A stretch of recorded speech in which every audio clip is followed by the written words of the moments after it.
Hello, everybody, and welcome to House of Champions. We're into international football mode, and I'm delighted to say that I'm joined by Nigel Reo-Coker and Mike Lahoud, and we'll be picking through all of the best as we look ahead to the Euro 2024 qualifying action getting underway. But before that, don't forget to like, comment, and subscribe on our YouTube channel. And of course, download, follow, and leave a 5-star review wherever you get your podcasts. And also, you can keep it old school as well. Word of mouth, share with a friend, tell somebody, all of that jazz. So, please don't stop them from getting all of their footballing goodness with us. Guys, how are we doing? Nigel, I'm going to come to you first. Looking forward to this kind of change of pace from the club game? It's weird. It doesn't even feel like it's an international break, really and truly. It's just been so much football, but it's going to be interesting. I think that there's going to be a lot of clubs domestically who are going to be worried about this break because of getting to the nitty-gritty of the season and not wanting anything to happen to any of their major stars. So that probably is going to be the most interesting part for me. Yeah, you definitely weren't hinting at adding Haaland there, were you? Mike Lahoud, how are you doing, my friend? Good to have you on. You looking forward to this international break? Feels weird that it's already post World Cup, right? I was thinking the same thing when I woke up today, guys. It was almost as if only a couple months ago we were celebrating the World Cup, and I know JJ, you being in Paris, mourning the World Cup, and all France national team fans everywhere. But Mike, JJ's from Birmingham, mate. He's French, man. He's French. He's French, man. He's French. Mike, okay, I've heard the man Birmingham, speak French. And you're rehashing not even 6-month-old family traumas. So please don't rip that scab off. It's still cauterizing. JJ, you're from Birmingham, and Mike and I are your only two black friends. Sorry. Just to put a bow on that, but I kind of like it because there's been so many back and forths on storylines, Champions League drama, La Liga drama with El Clasico, Barcelona. We won't even get in the deep end with that one. And now this is a different storyline with international soccer. Well, you know what? I'm glad that you mentioned the drama because we're going to get to that in a minute. But let's just have a refresher first. Let's go through what actually, is going to entail the Euro 2024 qualifying process. So obviously, Germany as hosts automatically qualified. You've then got the 10 groups to decide 20 of the 23 teams that advance to the proper tournament, which means the remaining 3 places will be decided by UEFA Nations League results. I'm going to come to you first of all, Nigel, for that one. What do you think about the Nations League results being factored into all of this? It's a little bit like what we have going on in the Champions League and Europa League and Conference League, where sort of the winner of the lower tournament gets a place in the sort of tournament ranked above it in terms of the the hierarchy, I guess you could call it. JJ, I'm not going to pretend I'm the smartest man here or the smartest man in the world. I have no bloody idea. I just don't know anymore. I'm just being honest. But there's so many rules with football now. Wrong. Every time a tournament is changing, this happens, that happens. I'm just being very honest with you. I have no bloody idea anymore because there's just too many rule changes. These games aren't decided on goals anymore. No, decided on the amount of corners that you win. No. Probably, yeah. It won't surprise me if football does that now. Yeah, no, I know that they did the Nations League and any Nations League around the world just to give more validation to friendlies because you saw so many teams around the world not playing their best players. But I just don't get it anymore. I'm with you, Nige. What I do know about these Euros is these are the same metrics. These are the same format that we saw last time out for Euro 2020 in England. I almost said the UK, but in England. So that ended up being a very entertaining Euros. I do like the fact that this gives more of a chance for some of the underdogs in Europe to play more of a factor in the European Championship. That is the one caveat of this format. Yeah, and I think that's a fair point, and we'll get sort of more into the makeup of some of these qualification groups in a minute. Right now, let's turn to the drama. I know that Nigel in particular would have been looking forward to this one. So France have made Kylian Mbappe captain. We know that Didier Deschamps come out and confirmed it. It's not really a surprise given that Hugo Lloris retired in the aftermath of the 2022 World Cup, and Raphael Varane, who's sort of been a long time vice captain of the French team, has also called time on his international career as well. But then you've got this supposed drama between Mbappe and Griezmann where Griezmann was supposedly in line to be the captain and is now made vice captain. Mike, do you think it's the right call putting Mbappe ahead of Griezmann? I don't. I get where Deschamps is coming from, and I think it's probably down to the personality of Kylian Mbappe first and foremost. We have seen him be the big fish at PSG, and when he doesn't get what he wants, you hear him banging on the drum. And there's a mean side of Mbappe, or a different side of Mbappe, if you will. There's no mean or nice, but different side of Mbappe that comes in. I think this is a slight against Antoine Griezmann, and how Griezmann reacts to this will dictate how this French national team, in terms of inside the locker room, does in this Euro qualification. Antoine Griezmann, this guy has done everything for Didier Deschamps. He's played out of position, one of the best players, not even a center midfielder, being asked to play as a box-to-box midfielder. He's played as a number 10 for France. He's had to make way for Mbappe, Giroud to play in a back 3-5-2 system, sometimes playing as a striker, sometimes playing an attacking mid. If Griezmann is or continues to be the leader that he has been for France, then I think he'll squash this and he'll be the bigger person moving forward. Well. Where to start? For the first time, guys, I think I may stay neutral in this, but what? It's hard to. I personally think that Mbappe does deserve it because I think, like, again, the eyes don't lie. Griezmann is a fantastic player. There's no denying that. But what people have to understand is the captain's armband is just a decoration piece. It's more about what goes beyond that. And through my experience in my career, I've know that being a captain is more than just having the armband. It's about leadership skills and being out there. And just because you have the armband doesn't mean you're necessarily the captain that the players really believe in. I understand, obviously, Griezmann, because of how long he's been in the national team and what he's done, that people would say, yeah, he deserves it. Obviously, he's the older player as well. But I don't believe in that. I think that Mbappe, from what I've seen in him, he is more of a leader. He's more of a person that can take the burden of the national team. And if the national team don't succeed and the failure that goes with the national team, he'll be a player that can handle it more. I personally think Griezmann, again, fantastic player, but I don't see that leadership quality in him. I don't see that character that can lead and galvanize that dressing room. I think that dressing room would be more so behind Mbappe than they would be behind Griezmann. So I think personally, it's done right.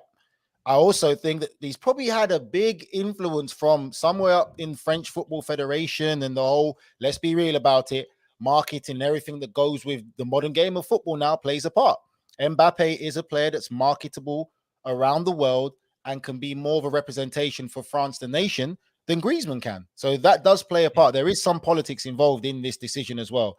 But still, from everything that I have seen, I don't believe in the whole age factor. I think that there comes to more being a leader and a captain than just having a decoration of the armband. And I just see more of a leadership role in Mbappe than I do in Griezmann.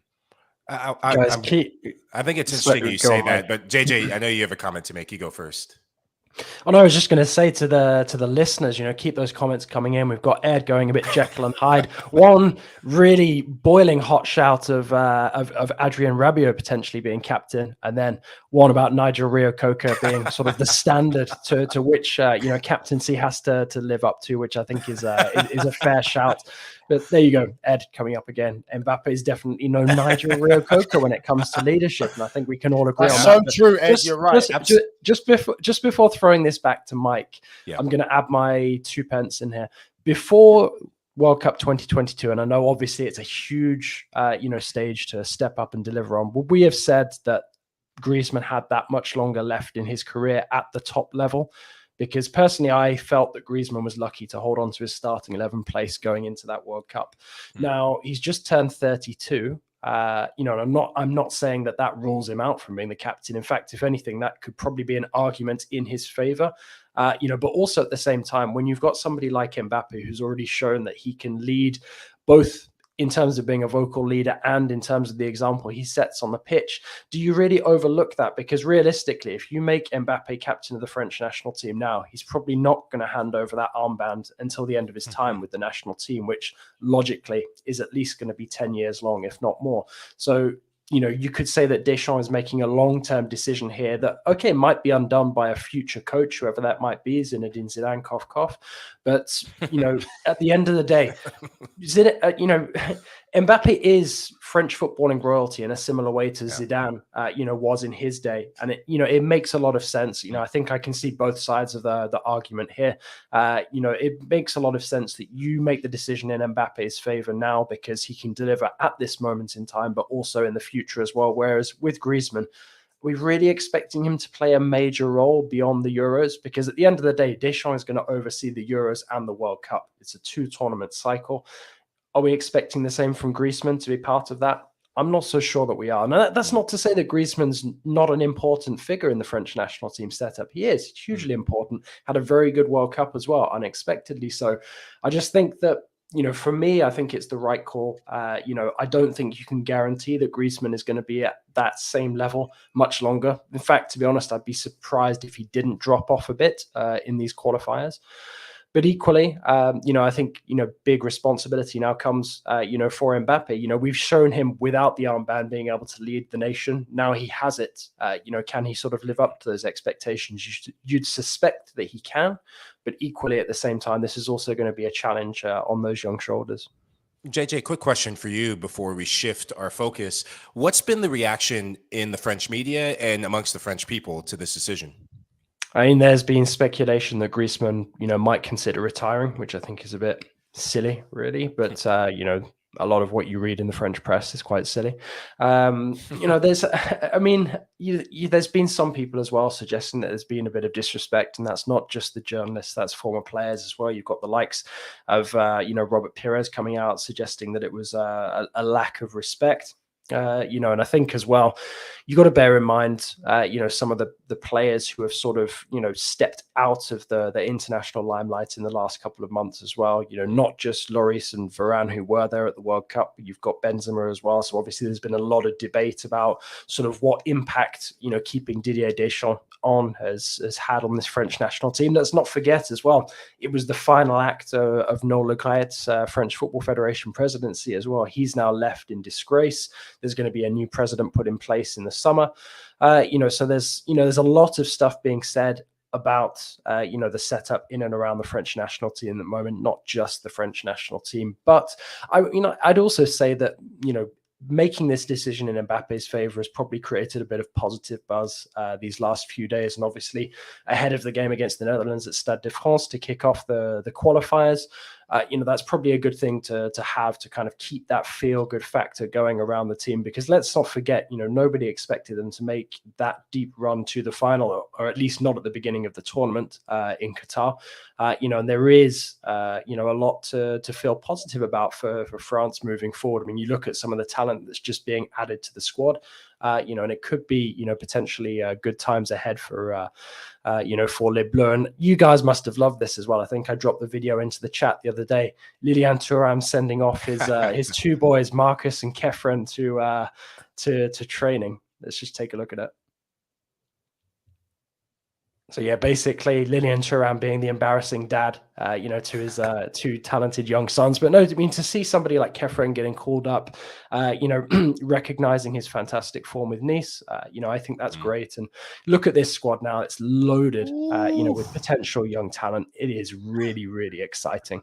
I mean, it's very, very early, Nigel Rio-Coker, but are we looking at them as potential, dominators of world and European football? It's not very early. I think with the quality that France have and the quality they still have in and all the leagues that these guys are playing, France should be favorite for the Euros and the World Cup for the next probably 3 or 4 cycles, I would say. Like, it's hard to argue with the talent that they have and at the clubs that they're playing at and the caliber that they're playing at and how good these players are. Chelsea have got pretty much half the team in there anyway. You got Real Madrid. You got, like, it is what it is. And I'm just going to say, JJ, don't rule out Griezmann maybe retiring, mate. I know it sounds stupid to you. Let's be real. This is the French we're talking about. Very passionate, very proud people. Let's see. I mean, though, come on, you got Griezmann and Giroud. I mean, when Oh, Giroud wow. is still in the national team, I mean, surely he's still going to stick around. We'll see about that. But I mean, let's not forget as well with the squad, you've got no William Saliba, no Wesley Fofana because they had to pull out Exactly. injured. So you could even strengthen that defense as well. Mike Lahoud, are we believing that Camavinga's really going to be considered a defender here on out? He's going to be a fullback after that positional change during the World Cup. Strikes me as a bit of a weird one, a bit like Tim Weah, although given that Tim Weah is not exactly prolific in front of goal, I can kind of buy into that one a little more than I can Camavinga.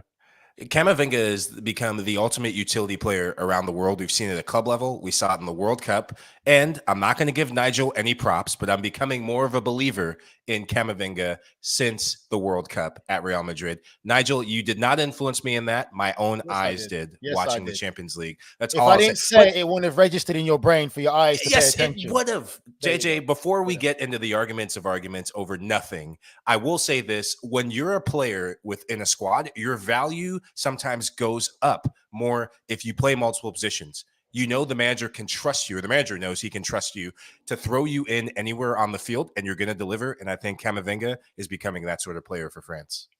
That's a fair point, and I think versatility is definitely something that Didier Deschamps appreciates. All right, well, throwing it ahead, looking at these qualifiers, you've got the Netherlands and Ireland coming up for France. No Frankie de Jong, no Steven Bergwijn for the Dutch. And then you've got Evan Ferguson as well, Ireland's new hope. Now, obviously, we know all about the Dutch, what to expect for them. You've got Koeman coming back for a second bite at the cherry. They're still loaded with a lot of talent. Perhaps didn't go as far as some of us expected, notably me, at the World Cup in Qatar. But they did get past the USMNT, much to Mike's disappointment.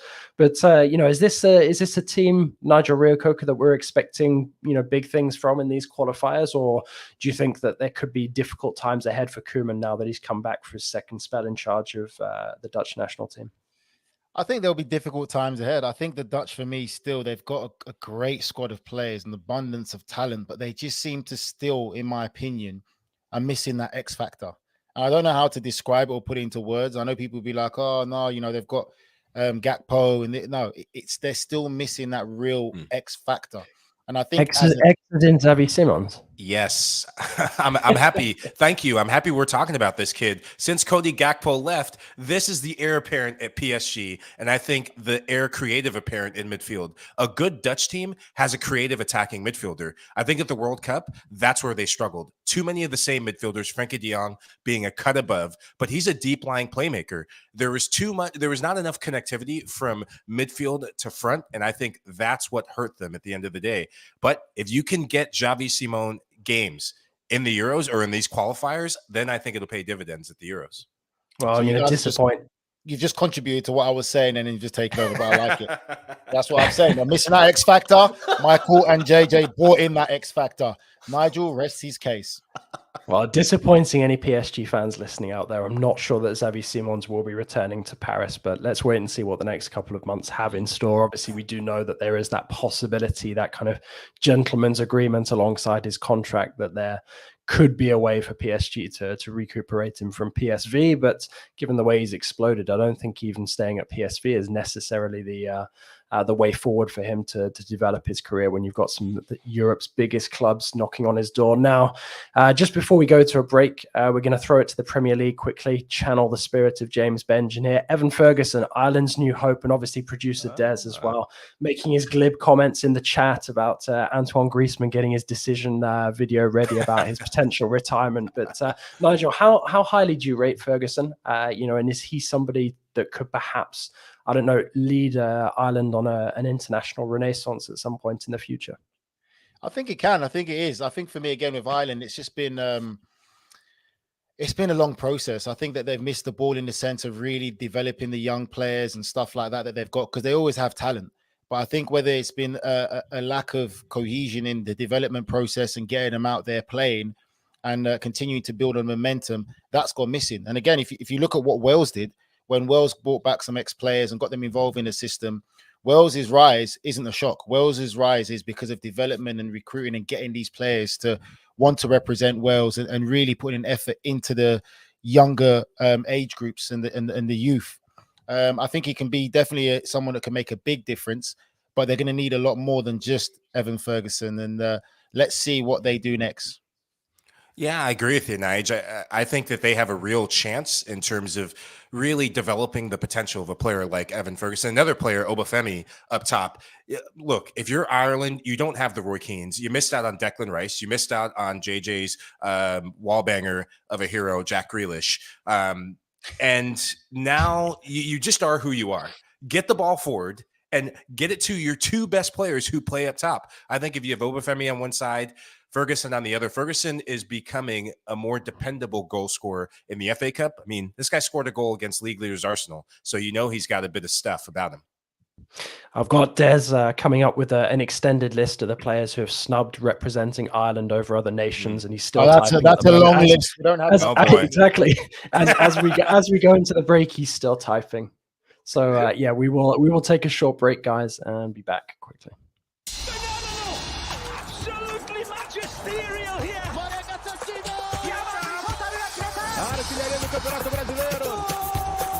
Colpisce ancora. Golazo. All right, everybody, welcome back. The soccer calendar never takes a break. Stay up to date with every story and every heart-pounding moment from the world's game with the Golazo Starting 11 newsletter from CBS Sports. It's your ultimate guide to the beautiful game, taking you beyond the pitch and around the globe with expert analysis of everything that you need to know in the world of soccer. So sign up today for free at cbssports.com/Golazo. Once again, it's the Golazo Starting 11 newsletter, and you can sign up for free at cbssports.com/Golazo. All right, guys, getting straight back into it with Euro 2024 qualifiers. And we're looking at the defending champions, Italy, hosting England. Now, we know that Marcus Rashford and Mason Mount are out with injury for the Three Lions. But what I'm actually really curious about heading into this one is that this is actually a really tricky Group C, both for England and for Italy. I mean, obviously, Italy didn't qualify for the World Cup in Qatar, so they've already got a bit of pride to salvage. I like the fact that the first game off the bat is going to be a rematch of the 2020 Euro final against England. But you look at this group, I mean, North Macedonia as well have managed to pull off their fair share of shocks in the last couple of years as well. Just ask Germany. Group C, does it have a making of being a group of death, Mike Lahoud? Absolutely. You look at the story that's being told in Italy. There's revenge on their minds when they see North Macedonia on the list as well. I like the fact that this opens up with the rematch for a couple of reasons. A European championship or a major tournament without Italy, it's a bit odd. They are one of the drama kings or queens of soccer around the world. And I'm looking to see if there's a bit of a renaissance in the Italian squad. You have much younger players coming in, but you still have some familiar names that I don't know if they're going to kind of roll out the carpet and give some players a chance. The fact that Scamacca is your lead striker or could be a starter, given what we've seen at West Ham, that gives me a bit of concern with Italy. And if you start players that haven't really delivered at club level and you're bypassing players that have been playing well in Serie A and around the world, then I think it could be more of the same. But I expect a response from Italy in this group. Who would you pick as the main striker, Mike, ahead of Scamacca then? I would go with, obviously, That's a good one, Nige. Yeah. That's the problem. To be fair, great Italian. I'm just gonna say this: when you've watched the great Italian teams, one thing that Italy always had was a recognized striker. You're talking about all the strikers that they've had playing for Italy, the legends that have played there. Now, recently, they don't have that no more. They're struggling to produce that striker that's going to get goals. And I think that is one of the worrying things for Italy, because obviously watching West Ham as well, Scamacca hasn't been great. And Italians have always been, they've always been well organized, difficult, hard to beat. Their production when it comes to defenders is always great. Midfielders also is great. But they've always had the strikers. You're talking about Baggios. You're talking about Vieri. You're talking about so many of the legends that have gone before. Now, in this generation, in these periods for the past couple of years, they've struggled to produce a striker. And you hesitating, Mike, just tells you enough in the sense of what is the problem with Italy. Well, they've got quality coming through, though, surely, with Gnonto, for example. I know you guys are going to wax lyrical about him in a minute, but also Grifo. Shout out to Ian Paul Joy, because I know that he'd get really angry if we weren't praising Bundesliga quality, but Grifo has, he's been, I'm not going to say prolific scoring, he's been good, but consistently scoring in Germany the last couple of years. So, perhaps calling him up is deserved. But AJ, also, you need prolific. This is Italy you're talking about. They've always had a prolific goal scorer. One of their star players has always been a goal scorer, and they just haven't produced prolific, consistent one in recent years. At the last Euros, would you say that their striker is prolific? No, there wasn't, but they grinded out results. But still, for winning, like you're talking about the World Cup, like yes, they won the European Championships, and obviously they were under a lot of pressure. But still, when you look at them, when they come against better opposition, Italy has always had a prolific striker. I think that is a big thing that's missing, in my opinion. Yeah, I think just to tie a bow on this, the fact that you don't have a go-to number 9 is going to force, maybe a lot of Italian teams are playing with that free-forming front three. You have wingers who can play in the pockets. You have attacking midfielders. I mean, Chiesa is playing further forward for Juventus this season, and he's already cashing in with goals and assists. So I wouldn't be surprised if they play with maybe a false 9 and then 2 attacking midfielders underneath, because that attacking crew, they can play that. You got Spinazzola back in the setup as well, who was so crucial in success in Euro 2020 as well. So definitely want to keep an eye on. Or well, we will move on to Group A, and we've got new look Spain and Norway minus Erling Haaland. So Luis de la Fuente taking charge for the first time. Obviously, he replaced Luis Enrique after the World Cup, but Haaland out. I mean, it's. We were saying earlier about, potentially players not wanting to get injured ahead of the run-in in their respective domestic leagues. This is a huge blow for Norway because not only is it a tricky start to qualifying for them, both of their games being played away, to do it without their talisman, Erling Haaland, who, let's be perfectly honest, Norway perhaps have some decent players sort of, and are maybe a bit underrated as a collective outside of Haaland. Obviously you've got Odegaard as well, who is, a very high quality player. But, it does feel like Norway are going to face a massively uphill task now to get out of this group if they start off on the wrong foot without Haaland. Do you feel this is completely down to, the injury that he picked up against Burnley, Nigel Reo-Coker, or do you think it's bearing in mind some of the big games that Man City have to play coming up just after the international break? They've got Bayern in the Champions League, got the FA Cup semi-final against Sheffield United, and obviously they're still in the title race as well against Arsenal. JJ, I think Pep's got in his ear and said, listen, kid, just remember where your bread is buttered, all right? Listen, national team, I understand, but it's just not going to quite work out for you right now. So just come back here and relax. I need you, kid. I need you. That's all Pep said to him. That's all I had to say. I watched Norway in one of the last qualifiers international games a while back, or whether it was a Nations League game. It's nothing to sing and dance about. Haaland is not going to get the same service that he gets at Manchester City. Odegaard, fantastic player. And this is no disrespect to the rest of collectively, but they're not up there at that level of where they need to be. You talk about Norway, you talk about Odegaard and Haaland, and that is it. And it's a different dynamic when you're playing international football. He's not getting the same service and he's not getting the same style of play that he's used to now at Manchester City. And like I said, I think that he's probably seen it himself, how important it is, because he wants to win the Champions League, I'm sure, wants to win the Premier League. And they've looked at it, whether people agree with it or not. They've probably turned around and said, you know what? Yeah, let me just save myself for domestic purposes. But it's going to be difficult for Norway. I think it's going to be difficult, but this is a marathon when it comes to qualification and not a sprint. And I think if Pep Guardiola has been in his ear, or the national team manager has been in his ear, if the player's feeling uncomfortable, these aren't do or die games just yet. Erling Haaland has a phenomenal goal record, both for club and for country, Nigel Reo-Coker. He does get good service. Yes, I agree with you that it's not the quality of service that he gets in the Premier League, but there are some ballers and up-and-coming ballers in this Norway team. Without Haaland, it'll have to be through the play of Martin Odegaard. One thing Odegaard has done much better this season is he's getting goals. He hasn't scored a goal for a while, but he'll have to have his shooting boots on for Norway if they're to get anything from these two games. Don't worry about what's been going on in the background here, guys. It's just the missus coming in to get some bleach for her ears every time Nigel Reo-Coker throws something out there. No, but I mean, let's stick with that idea about Norway for a moment. You look at that group, you would imagine that it's going to be between Spain, Scotland, and Norway to potentially, finish in those top two spots.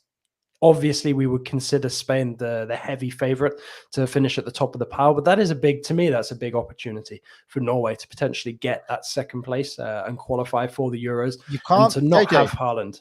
Don't write off Georgia. Because of one player? Don't write off Georgia. Don't No, write I'm off not- I'm Georgia. not- You can smile. Don't write off Georgia because they gave Spain a run for their money, mate. Do not be fooled. But let's just say, listen, this is why we love football. But everyone gave Spain a run for their money because Spain never score against you. Oh man, this is funny. Spain need 2 legs to score 1 goal. I think look at the World Cup, the first game in the World Cup when Costa Rica took an absolute tonking and everyone's going Spanish crazy, right? Or Spain crazy, should I say? Well, that's all their goals used up ahead of qualification. Yeah, speaking of Spain, I'm intrigued to see how the Spanish national team really perform at this Euros. They've gone a lot younger. A lot of the usual suspects you see aren't there. You still have the likes of Kepa, who, but when he puts on the Spain jersey, we'll see how he reacts to that. Okay, no De Gea. I get that decision. I don't agree with it, but as a United fan, I'll take it. Arrested De Gea will take. But in attack, the question still remains: who is going to score those goals? Now, Dani Olmo not getting the run of games that we've seen. Iago Aspas.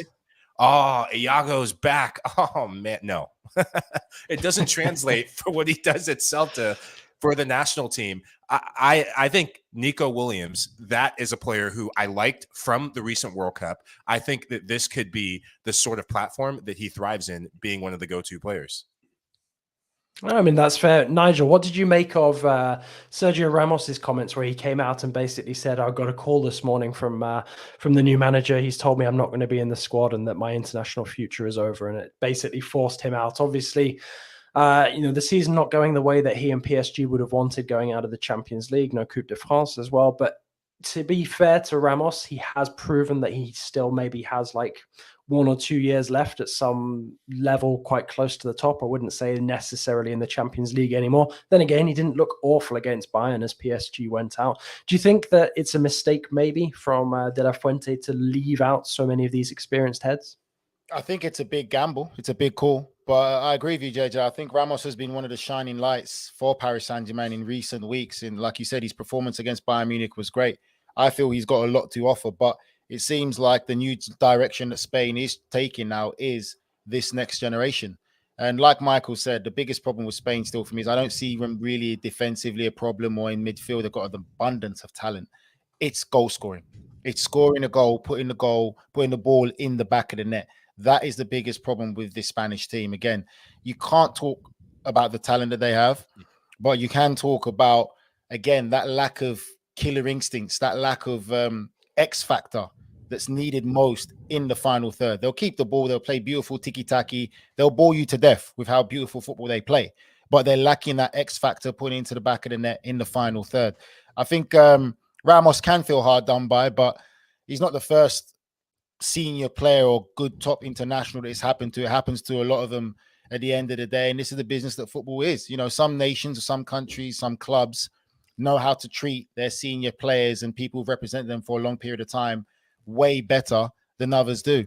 And I think that you'd have to say he deserved better treatment than he has received from the national team right now for what he's done for Spain as an international. Even if you call him in to say these could be his last couple of games representing Spain, you just make it nice, make him play and, do something. Because I don't think he'll make a big difference to make Spain's style or system change dramatically if you take him in for these games and say, these are going to be his last few internationals. But it's the game of football.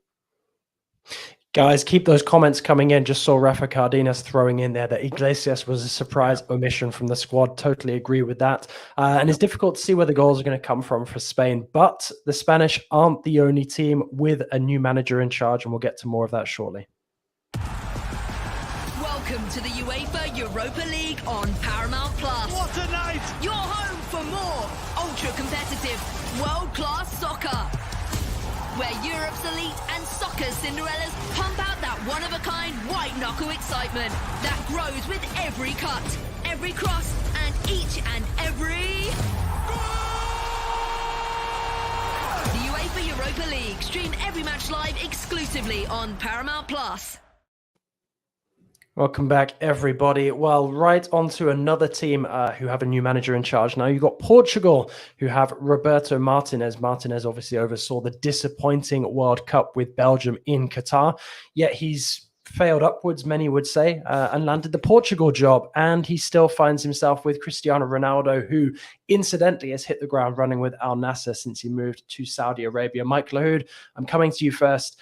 What's more surprising, that Roberto Martinez is now Portugal coach, or that Ronaldo is still involved after what happened in the World Cup, or both? The Ronaldo is still involved. I know when Martinez got this job, we were all scratching our heads. But the fact that you have a player who is still holding on for dear life to the Portuguese national team, I think that hinders the growth and the development and really the opportunity that players who are younger that are ready to take the mantle of this Portuguese national team. Rafael Leao. That's one player I think you need to just say, hey, get rid Ronaldo. Sorry, you've had your time. Thank you for what you've done to the national team, and give this player a chance. Gonzalo Ramos, this guy is a baller. He's doing it in the Champions League. He's doing it in the Portuguese league.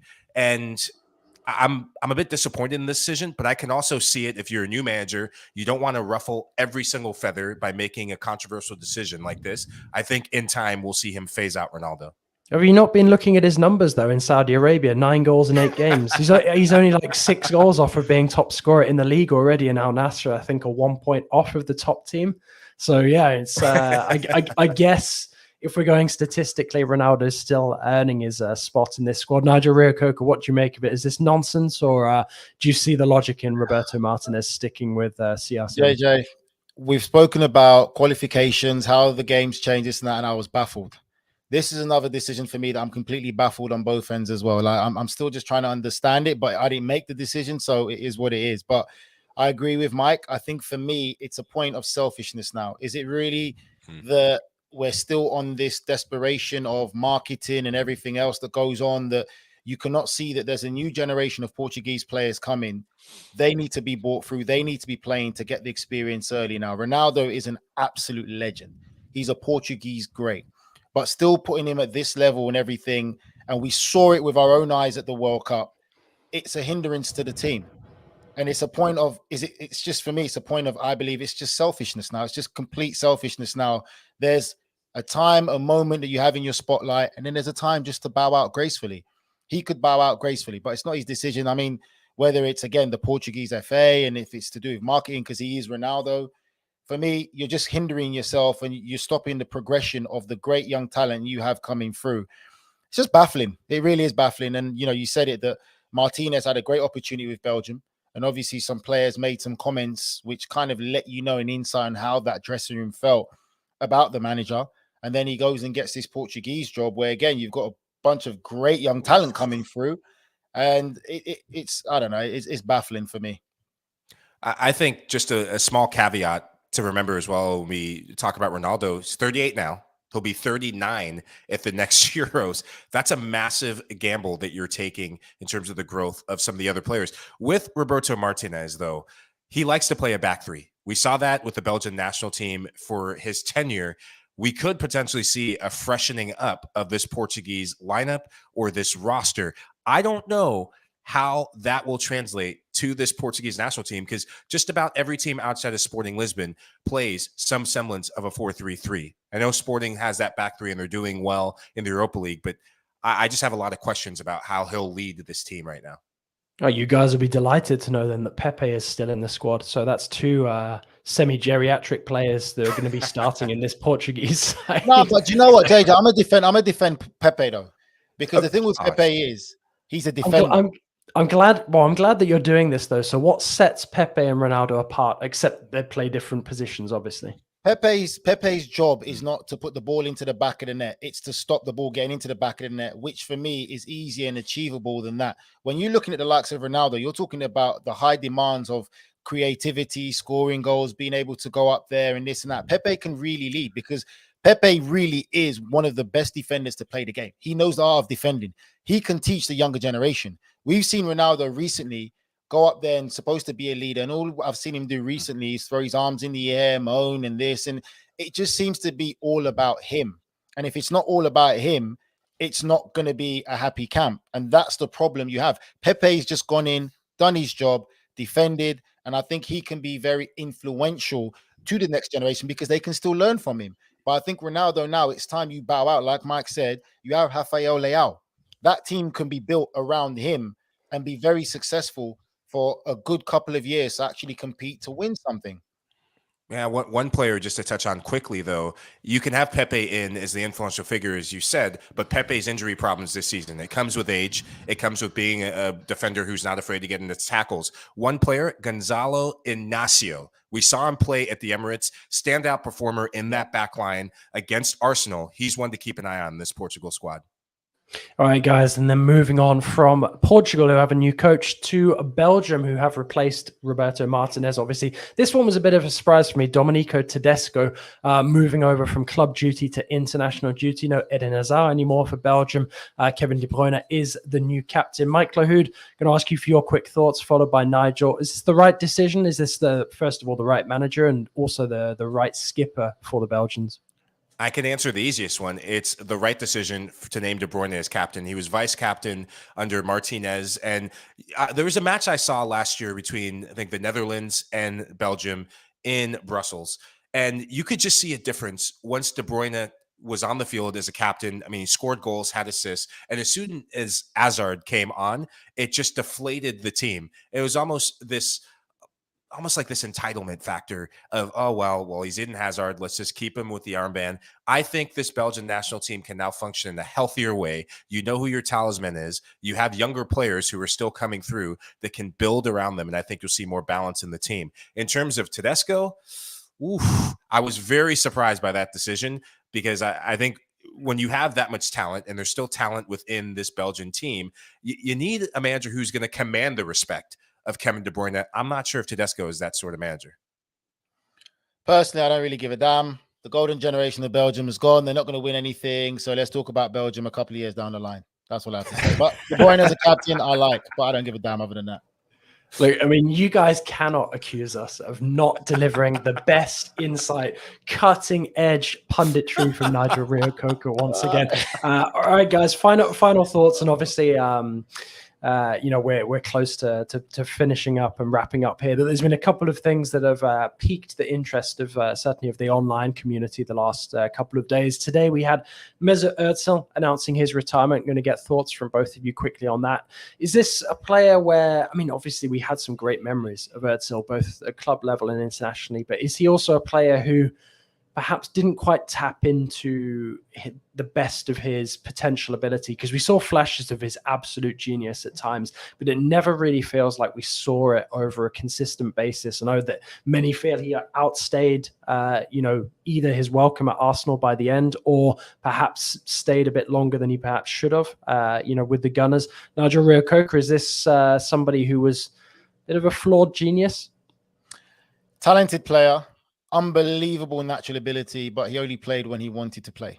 And the reality is, when you play at the highest level, whether it's the top leagues in Europe or international level, you are required to do that week in, week out, whether you like it or not. And he just didn't want to do it week in, week out. I don't know him personally, but I'm not going to take away anything from the ability and talent that he had. And like you said, JJ, we just didn't see it enough. But when he wanted to play, wow, was he a force. I agree with you, Nige. He was one of my favorite players to watch at Real Madrid. I think one of the most underappreciated players in his prime. He's a player that had to give up his number 10 shirt for James Rodriguez when he was leading La Liga in assists year in and year out. Only player that I've seen in a lot. Only player. Let me finish this thought. Only player I've seen in a while who's top the World Cup leading assist charts, top La Liga assist charts, top Premier League assist charts, top just about every league he's played in. There's an underappreciation for Mesut Ozil, but I agree with you, Nige, on the fact of Talk about that. I like that, Mike. I love that knowledge. Do not ever mention about giving up a damn shirt number again, all right? Because I'm going to lose respect for you if you do that again. As I was saying before, just a nasty draft came in that was just a bunch of noise in the form of Nigel Rio-Coker. He didn't realize his full potential because I think he didn't have enough players around him like he did at Madrid, like he did with the German national team during his time at Arsenal. There was a turbulent time for the club, and I think that's what cost him in the end. He was a big talking nonsense. He had talent around him. He just wasn't interested in playing at Arsenal. Like, let's not look at the leadership and the lack of leadership that was there. behave. He knew what he JJ, was take doing. it, take it. I'm not getting into it with this guy. Oh no, Nigel's actually just touched upon something really interesting, so I'm going to try and crowbar it in here quickly. How important actually is numbers, like in a professional footballer's career? Like when you pick Apparently, your JJ, shirt number. Apparently, to JJ, to Michael, it's everything. It To me, depends who you are and which club you're at. When you're the number 10, when you're the attacking midfielder, when you've waited, I mean, this guy didn't even get the number 10 jersey for Germany. When you've waited a while, there's something about being the number 10 at Real Madrid that is prolific, and it's earning respect that's given to you by the club. So I think for a player like him, I think that mattered. Nigel Coca, what was your favorite number? What was the number that you would go to war for with your new teammates? The only number that mattered to me the most was my first number that I had when I made my debut, and it was number 20. That's it. But I'm not going to go to another club and say, I want to be number 20. If it was empty, then yeah. But other than that, I'm not bothered. If I have to give number 20, it doesn't bother me. You're judged on the football. Luckily for you, not that many people would have been fighting over number 20 anyway. No, but it's a legendary number for me, right? I similar to Nige, my first number that I was ever given was the only number that I really had an attachment to. But I want to just turn and pivot to that to talk about my final thoughts. Sierra Leone, I know we're going to talk about Messi in a bit, but Sierra Leone, country of my birth, country of Nigel Coker's heritage, is playing today, African Cup of Nations qualifier. Cannot wait after the show to just celebrate, hopefully, a win over Sao Tome. Love African football, as I always say, when there's a chance to talk about it. And come on, you Leone stars, do not disappoint me. I've got African food in the fridge. Finally, let's go. When I get a manager's job there or a coach job there, then we'll be successful, mate. I was just saying. Mike Lahoud hitting us in the fields, because obviously it wasn't the only retirement that we've seen this week from Mesut Özil. We had Emmanuel Adebayor as well. And linking that to Sierra Leone, I saw a fantastic photo of Mo Calon, the legendary former Sierra Leone footballer, celebrating a goal with Emmanuel Adebayor. So obviously that brings back lots of memories and ties it in nicely with Ligue 1 as well. But you did promise us some Lionel Messi. Now, we've seen some crazy scenes the last couple of days where Messi tried to go out for dinner in Buenos Aires, got absolutely mobbed. Is this basically what happens whenever you go out for dinner, Nige? Is this what we can expect? Is this what we can expect if Messi ever goes to Inter Miami? Is this what's going to be happening? Well, he already got mobbed when he come to Miami. He goes to an Argentinian steakhouse and stuff. But I think in Miami, you could kind of disappear a lot as well, because remember, you've got baseball players, NFL players, and Hollywood people down in Miami. So, yeah, but I don't go out a lot. I don't even like people in general anyway. So I just stay at home. These are all lies. I just want to confirm that, because if you can see in the... No, just kidding. This is what happens. This is the territory when you are a national icon. It's one thing to become a national hero, which Messi was, but since winning the World Cup, he has become a national icon, revered next to, almost in the same capacity, of Diego Maradona. This is just that deity status that he has now in the country. Yes, I said it. Yes, I said it. You said It what? certainly looks like it was somebody's Dolmio day in that restaurant there. He did what? They didn't Uber Eats there, that restaurant. Uber Eats? No? It's either that or it's a scene from like Walking Dead or something outside with all those people, trying to reach out and grab him. Guys, that is all for us today. Thanks so much for joining me, Nigel Coker and Mike Lahoud. And thanks so much to you guys as well for listening to House of Champions. Please take a minute to leave a rating and review on your favorite podcast platform. Or on Apple Podcasts, Spotify, Stitcher, anywhere that you listen to your podcasts. We're also available as videos. So subscribe to us on YouTube as well. And final thought from Nigel Coker. What do you want? Ali A. Maradona for me, mate. Maradona was a real people. I love Messi. I love Messi. I think Messi's sensational. But I just felt that with Maradona, we really knew who Maradona was. Like, we really felt who Maradona was. So I'll pick Maradona. I'm sorry. And on that note, we'll be back next week, Monday, to be precise. See you then.